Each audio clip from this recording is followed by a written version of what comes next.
Yar damarlarıma kan olup girdin. Hayatın anlamı seninle derdin. Gönlümü fethedip gittin sevgilim. Bu ihanetinin hesabını ver. Gönlümü fethedip gittin sevgilim. Bu ihanetinin hesabını ver.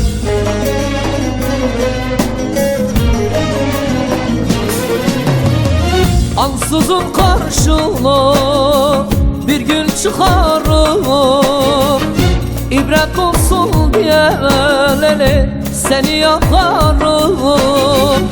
Beni tanıyorsun, bunu yaparım. Çaldığın yılların hesabını ver. Çaldığın yılların hesabını ver.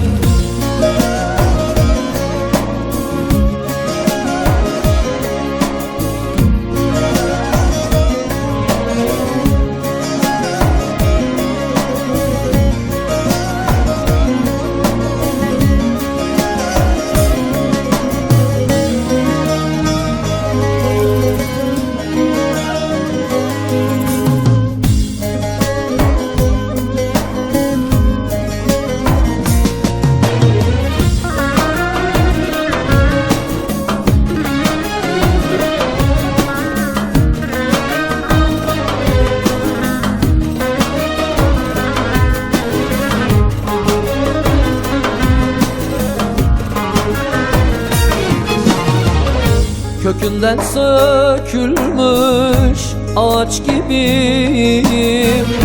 Denize atılmış bir taş gibiyim.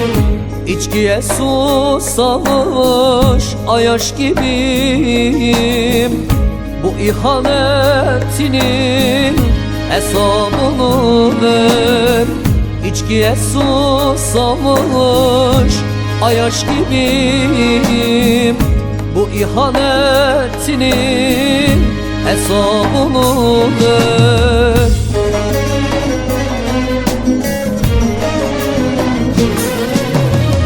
Ansızın karşına bir gün çıkarım, ibret olsun diye lele seni yakarım. Beni tanıyorsun, bunu yaparım. Çaldığın yılların hesabını ver. Çaldığın yılların hesabını ver. Beni tanıyorsun, bunu yaparım.